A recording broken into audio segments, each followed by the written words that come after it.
Yeah, I'm Mayor Peter Cantu from Plainsboro, and I'm delighted today to be joined by the new CEO of Penn Medicine Princeton Health, James Demetriades. I got it good that time, Jim, right? Good. Jim, as you know, Plainsboro has had a long-standing relationship with the hospital, and particularly with your predecessor, Barry Rabner, who recently retired. That relationship goes back to a luncheon that I had 15 years ago when the consideration was beginning to moving out of Princeton and looking for a location to relocate to. And that was followed by a number of milestones in that relationship, beginning with the meeting that we had, as I said, 15 years ago, but then followed with the beginning of construction when the decision was made to come to Plainsboro, and then the opening of the hospital, I think, in 2012, and then following that, an exciting merger with Penn Medicine. So you've been involved in, I think, 2 tours of duty, as I understand it, during that period of time, so you're familiar with a lot of this. And maybe it'd be good to begin with by having you talk a little bit about your background and the kind of involvement you've had over your 17 years with the hospital. Sure, yeah. Well, let me start by thanking you very much for the invite to join you, Mayor, today. I've been around the organization for, as you said, 17 years, and I have very much enjoyed the relationship that we have had with Plainsboro and with the broader community. So I appreciate you giving me some time to introduce myself to the community. While I'm new as the face of Penn Medicine Princeton Health, certainly I have been around for a long period of time. I've really grown up in my career at Princeton. Princeton has been an exceptional place for me. I started 17 years ago as a contract manager in the finance department after joining Princeton from a for-profit healthcare provider, and I've really grown up in my career taking on additional areas of responsibility. My most recent area of responsibility was serving as Senior Vice President and Chief Operating Officer. As you mentioned, I did have a break in service as my career evolved at Princeton. I got the itch to break into the vice president ranks, and I joined a large system, the Reading Hospital and Medical Center in Pennsylvania. But I was lucky enough to be recruited back to really see a number of exceptional changes at Princeton, especially over the last 10 years. So I helped to lead the development of the new hospital project, the actual move to the new hospital and bringing that new campus to life, which really culminated on May 22nd, 2012. Shortly after that, we started to really rapidly grow and expand services. And around the time of 2017, I was integral to the merger with Penn Medicine and the broader UPHS health system. Since then, I led the integration with Penn Medicine, and I was fortunate enough to be chosen as Barry's successor.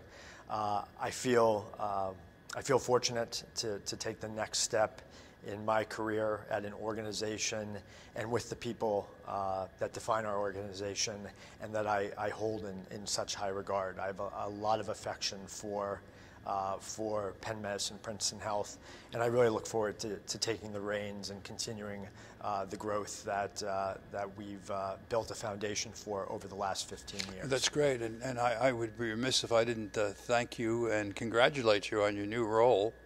We're delighted to have the hospital here, as you might imagine, and it's just more than a hospital. And I say this all the time. It's really a health center. It's a center for health provision of health services, and this was envisioned and worked on by both you folks at the hospital and Plainsboro, and coming up with the redevelopment program for that 160 acres of which the hospital is a central part. I know you've taken over at a particularly challenging time at the hospital. I know one of those challenges has been dealing with the pandemic. And maybe if you could talk a little bit about how you see the hospital's role and what you've been doing in responding to those challenges. Yes, the last year has posed extraordinary challenges, as you can imagine. We were at the vanguard of the fight against COVID. New York, New Jersey was certainly very hard hit, and we had to learn as we went how to prevent the virus, how to treat the virus, and what I learned really during that entire process is that the people that we have that call our organization home absolutely are healthcare heroes. Our nurses, our doctors, all of our frontline caregivers, our EVS staff, dietary staff, they all came together to really respond to the needs of our community. And that happened early on in March. We are just marking the 1-year anniversary of our fight with COVID. We went through wave 1 into the late spring and summer months. We saw a pause during that time, and then we've seen another second wave that really started around November, and we're battling through that today. In terms of some of the learnings from the pandemic, first and foremost, taking care of our frontline healthcare heroes was one of our, I think, most important responses as we grappled with this disease. We are blessed to have a robust religious ministries department that have really worked with our frontline caregivers to ensure their mental wellness and their overall well-being.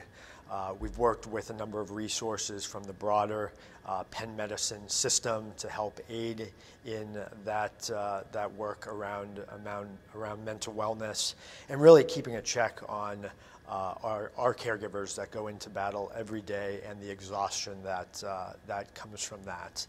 We've also demonstrated, I think, a lot of innovation. So we've seen both resilience and innovation. Shortly after the pandemic gripped our region, we pivoted to a largely telehealth model, which will certainly continue into the future. We were seeing upwards of 70% of our primary care and specialty patients from a telehealth perspective, but it didn't just end there. Physical therapy, as an example, converted to telehealth. One of our biggest success stories was Princeton House Behavioral Health and their large outpatient network throughout the state that quickly pivoted to a telehealth platform for their much-needed service, especially during the pandemic. And one of the greatest success stories is that as of last week, we completed our 80,000th telehealth visit for behavioral health patients, which is just a testimony to the clinical team at Princeton House and also their leadership team. Another key learning for us was around PPE management and stockpiling personal protective equipment. In healthcare, we have pursued for many years just-in-time inventory. Just-in-time inventory allows for a very lean inventory of equipment, supplies, and items that you use for patient care so that you can quickly replenish, but it's a very modern way to manage your healthcare cost, your healthcare dollar, your healthcare resources. When a pandemic grips a region, when it grips an organization, just-in-time inventory does not work. So we spent several weeks and months at the start of this pandemic really grappling with assembling the PPE that we needed. And over the course of the last year, we've been able to develop about a 90-day to 120-day stockpile of the much-needed equipment, whether it's an N95 for our frontline nurse or doctor, and related PPE, that we have the appropriate supplies to protect our frontline workers and really minimize exposures to our frontline workers that have been very few at our organization. I do want to say the community, the Plainsboro and the broader community came to our aid in a very big way. And we cannot thank the community enough for the level of support that we received from a donation perspective, families bringing in what they had from a hand sanitizer perspective, N95 mask, other personal protective equipment, meals. Restaurants donated meals to the hospital so that our frontline workers did not have to work a full shift and then go home and cook a meal for their families. The Plainsboro Fire Department and Chief Scott Kevitt, the show of support that we've had not once but twice, where he took the lead in organizing fire, EMS, rescue, and the police to just show a united front with the healthcare workers has made a real difference for our organization. And it came at a time, in both instances, it came at a time where we were in the heat of battle, morale was low, and they just helped. I think that reflects the fact that your professionalism, the support that the hospital has provided, is so reassuring to a community to have a facility like yours and those professional services that you deliver. And I think that's reflected in the outpouring of support really within the community. I have a film of the support that the fire company, rescue squads, and I think from around the area just wanted to show their appreciation to the frontline workers. And that kind of reflects, I think, how important that service that you provide and their respect for the service that's being provided, and thanks to the people that are providing it. I've had an opportunity to use your facilities a couple times in the last year, and I can't say enough about it. I mean, it's professionally run, professionally handled, and all the things you mentioned I think, reflect the management and delivery of the services in a very professional way. So we're delighted to have the hospital here in the community, and we're appreciative of the support that you provided to the community. As I mentioned earlier, as the hospital decided to come to Plainsboro, it was coming not just as a hospital, but with the vision of providing a healthcare campus. And that's reflected in the fact that you acquired some 160 some odd acres of land here in Plainsboro, and we worked with you in developing a redevelopment plan for that land. That's really worked to everyone's benefit, I think. But maybe you could reflect upon how that's worked out from your perspective as a hospital, and how you see it benefiting the community in general. Sure. So as you put it perfectly, I think we had the vision, working with the township and with your office and with you personally, Mayor, to really develop a campus that cared for patients across their life cycle. And that ranges from Children's Hospital of Philadelphia on the campus to the senior and assisted living that is in the process of coming online. And I'd like to talk about where some of those developments stand.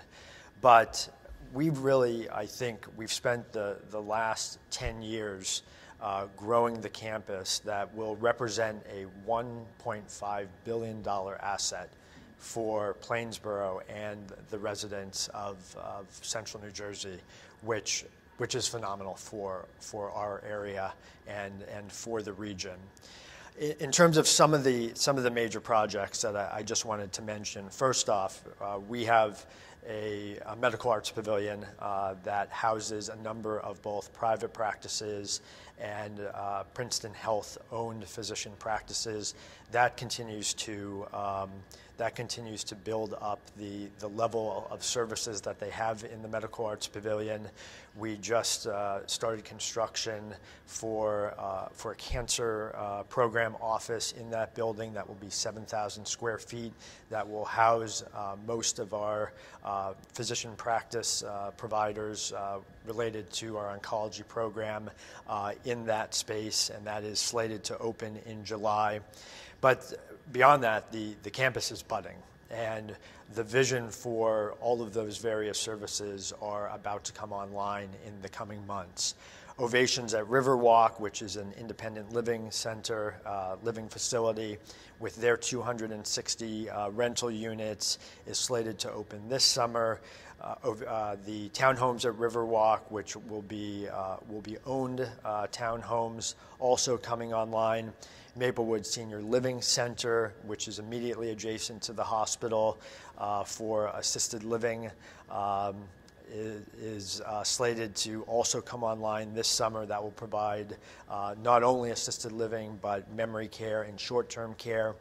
The Discovery Years Daycare Center is open in a limited capacity given the constraints of COVID, but it's great to see life in that sector of the campus. We're hopeful that as this pandemic winds down over the next several months, the Adult Daycare Center will also be opening their doors. They've been restricted by government regulations with their particular clientele.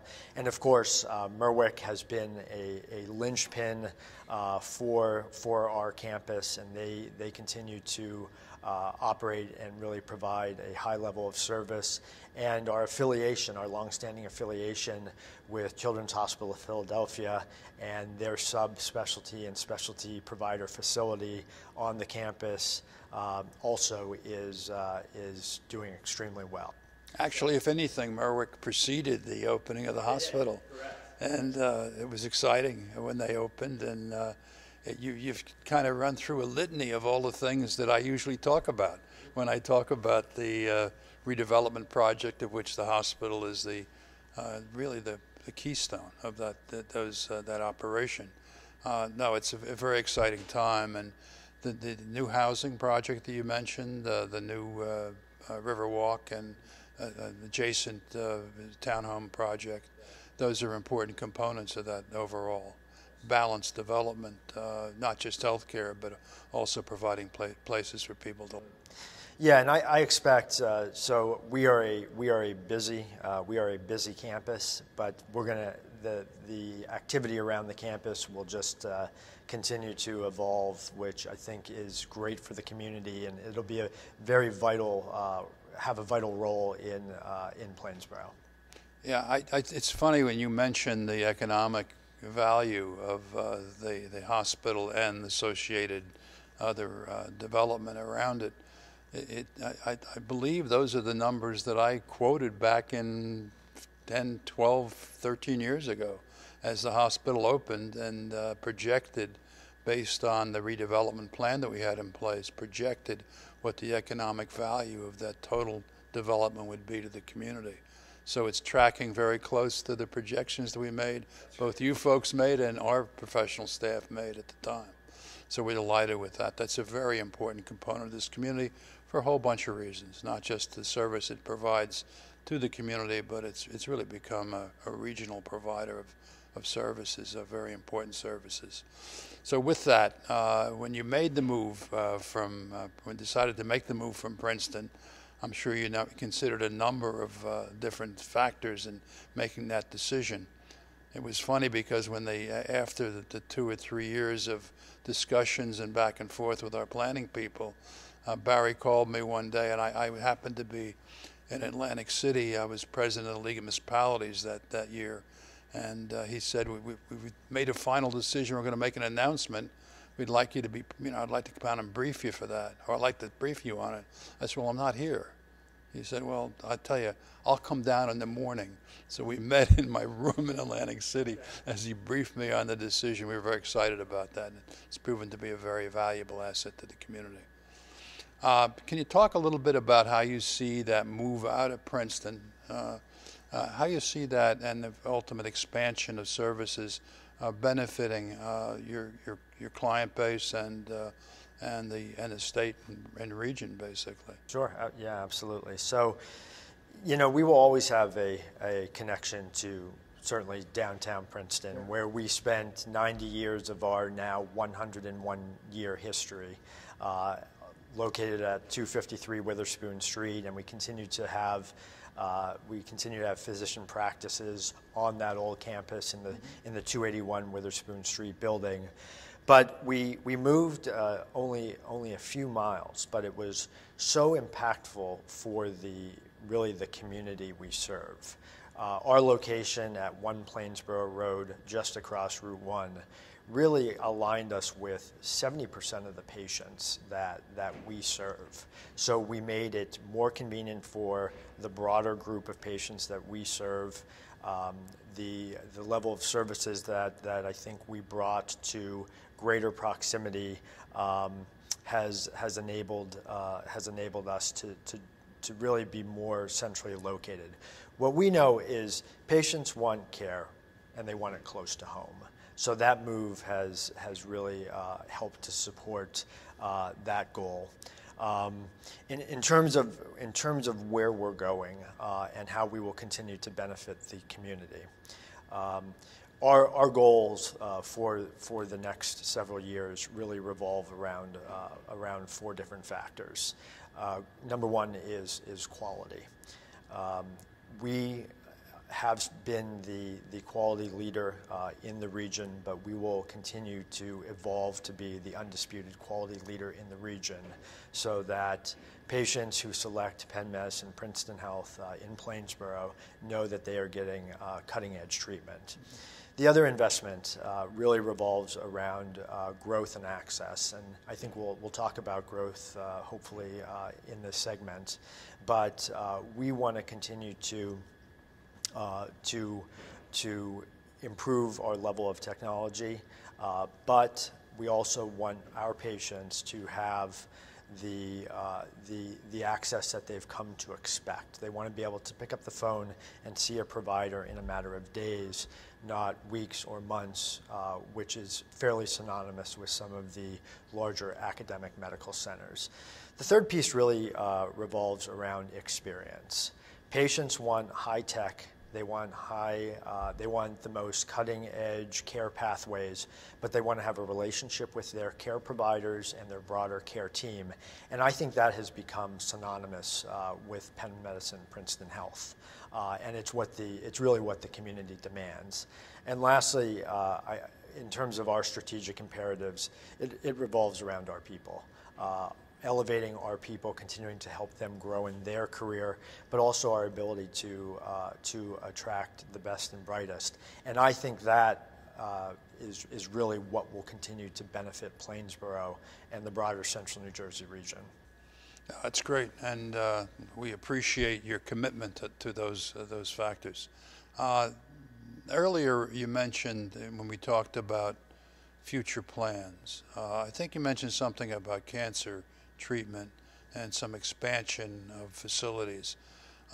There's also been some rumors that you are interested in looking more broadly at specialized treatment facilities. Is there anything you can share with us about that? Sure. So you're absolutely correct. We will be investing in our cancer portfolio to broaden and diversify the level of cancer services that we provide. We're taking a first step in that endeavor with the development of the cancer program in the Medical Arts Pavilion. There's another number of other exciting initiatives underway. What we've learned from the pandemic is that we need to diversify the level of services that we provide both in the hospital but also around the region. Elective angioplasty is one in particular that will absolutely benefit the residents of our region. We are fortunate to be one of about 13 hospitals in the state with the recent legislation around elective angioplasty that we will be bringing that service in the coming months to Penn Medicine Princeton Health. We have long cared for the sickest cardiac patients in an active heart attack, something called emergent PCI, percutaneous intervention, but from a regulatory perspective, we couldn't do elective angioplasty. Patients from our area would have to travel to New Brunswick or out of our market to receive those services. And we will be bringing that program online in the coming months. So I'm extremely excited about that. And we have been lobbying for our ability to do that for several years. We're also going to be diversifying from a geographic perspective. So we are looking at key geographies so that care can be closer to home, with targeted expansion to the Hillsborough market, to Pennington, and also to Robbinsville, to bring specialty services to those communities. The last thing I'd like to mention is broadening our community health center. So we deliver community services for those who can't afford care. We are partnering with an organization called ZooFall to transition our community health center to a federally qualified health center, which will allow us to expand the level of services, deliver care to a broader cross-section of our community, and also add services that traditionally we have not provided. Podiatry is one that will bring online when we make this transition in May. We will be hopefully within the first year adding a dentistry clinic to our center.